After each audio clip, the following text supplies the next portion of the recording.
This is Umar Ahmed for IFL TV, proudly sponsored by Everlast. Just want to firstly say thank you very much for doing this, Frank, because it's Saturday afternoon. I know you've just been at a football tournament with your grandson and you're heading back. So just let the viewers know. We'll do a proper sit down on Monday. So we're just going to keep this one brief. Just reacting to, obviously, last night in Mexico City, where you won the purse bids for Fury and Whyte at a $41 million commitment, which is the highest in boxing history ever. Just get your reaction, please, Frank. Well, we're delighted. You know, I mean, it got postponed, was it 3 or 4 times over the past couple of weeks.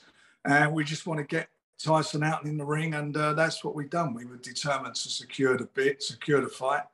And we put in a bid which we felt would do that, which as it turned out has done that. So next week we'll be having a press conference and announcing the date, I should say, and the venue, and we move on from there. But I'm delighted. It's a good fight. You know, the two of them. I fancy Tyson. Obviously, he's who I promote and he's who I'm with. But I do fancy him. But I think that all the noise we've had for the last 3 years about from Dillian saying he's been overlooked, he's been bypassed. Well, we've delivered for him.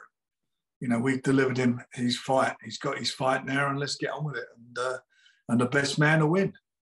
Well, it's a career high payday for both men as well. Yeah, well, Tyson, it's a big payday for him, and certainly for Dillian. It's a big career high by far for him. And the fact that we won the purse bid, if it had gone Matchroom's way, he'd have got 2 million less. So he's had a good result. Good luck to him. Frank, were we ever close to reaching a deal for Fury Whyte, or did you always think it would go to purse bids? No, we had some conversations. When I say sort of in the last minutes, it was like in the last sort of 40 minutes. But unfortunately, it was a try, but it didn't work out. So we pressed on and did what we had to do. He rang us, Ben Shalom called us. We spoke also to his attorney. It was all quite amicable and whatever, but it just didn't work out. And I was quite surprised, actually, that Ben Shalom, after contacting us, didn't even put a bid in. That was a bit strange or weird. But anyway. Okay, so Ben was contacting you on behalf of Team Whyte, was he? Yeah, 100%, yeah. Okay. How confident were you when it went to bids that you were going to land the fight? Very. Okay. Well, we made sure we put a bid in what we generally felt no one else would beat, and that was it. Sort of, we had a lot of time to think about it. We keep getting postponed, but we were determined to secure the fight, and that's what we did. Frank, could you just confirm something as well? We saw from WBC that the winner will receive 10%, i.e. about $4 million. Is that correct? Yeah, I've got to be honest with you, we weren't aware of that going into it, but it's like having a bet, isn't it? So that's a bet. I mean, it could be better for Dillian if that happens, if he pulls it off. So he's got a lot to fight for. There's a nice carrot there for him, for the fighters, but certainly for him. We will see. We will see what happens. We saw the video that was going around on your social channels yesterday that Dev put out for you, and it said the Gypsy King is coming home. So we can expect this fight to be on UK shore, Frank? You will know next week, and we're going to have a chat anyway on Monday. But you'll know next week, mate. We're working on a couple of things, a couple of venues, and a couple of ideas we've got. And obviously, we've laid out, as you say, biggest purse bid in the history of boxing. So we've done that. We've got to make sure that it's that we can maximise the income. And that's what we'll be doing and working on over the next few days. How big is this for Queensberry Promotions? It's a big fight. It's a big fight for boxing. It's a very big fight for boxing. It's a big fight for everyone who was bidding in it. It's a big fight for Matchroom had they won it. Mm. It's a massive fight. They put in, was it $32 million? So it was a big fight for them. Did you expect Matchroom and Eddie to? Did you expect Matchroom and Eddie to put in that kind of bid around the $30 million mark? Yeah, I don't think they felt in my opinion, I don't think they ever felt they could win it. That's my opinion.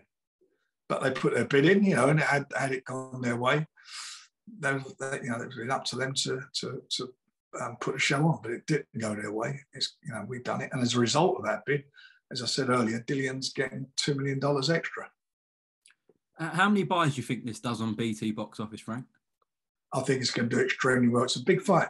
Look, it's a very important fight in the heavyweight division at the moment. You've got the number one heavyweight in the world, Tyson Fury. You've got Dillian Whyte, who's got an opportunity to kick his way into some sort of unification fight. I don't know what's going to happen with Joshua and Usyk, but they'll sort themselves out. So it could, you know, it leads to a massive fight, and leads hopefully to a unification.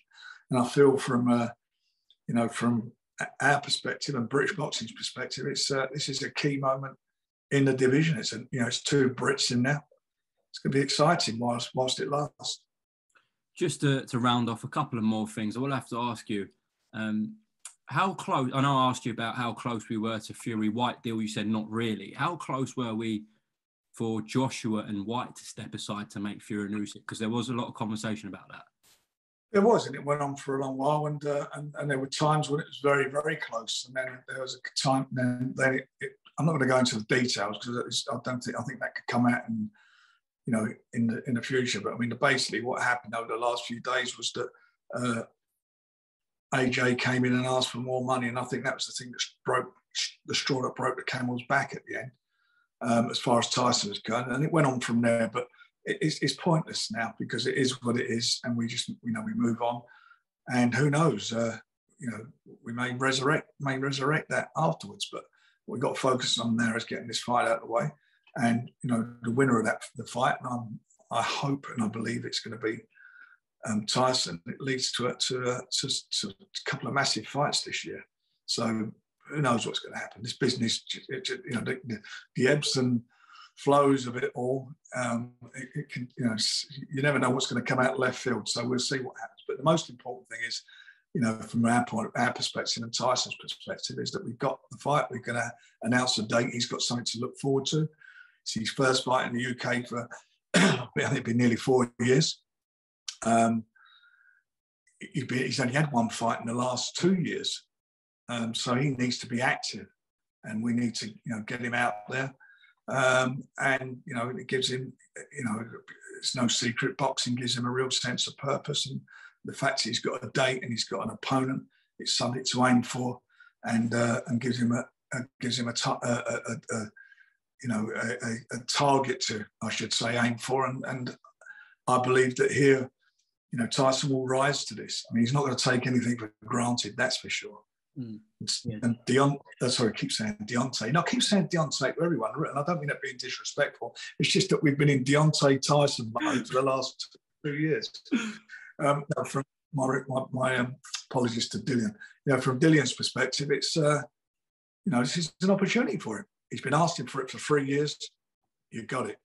Queensbury are delivering it for you for a record purse for you. So let's all get on with it, make it a successful promotion, and see a great fight. Absolutely. It's interesting you said to hear your side that Joshua was asking for more money.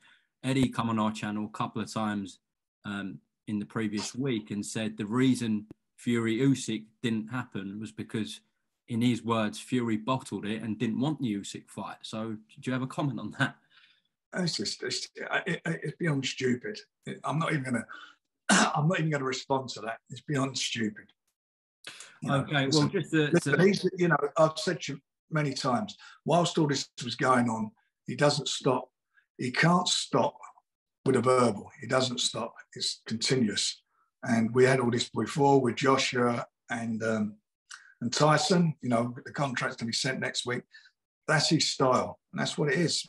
We do in reality, and the reality is we put a $40 million bid in to secure the fight, to give his man, if he still is his man, I don't know, I don't think he is, because we were talking to his lawyer and to say Ben Shalom, but to give Dillian Whyte a massive purse, and deliver $2 million more to him than he'd had Matchroom had won the purse bid. So that's reality, rather than all the fanciful stuff that he comes out with.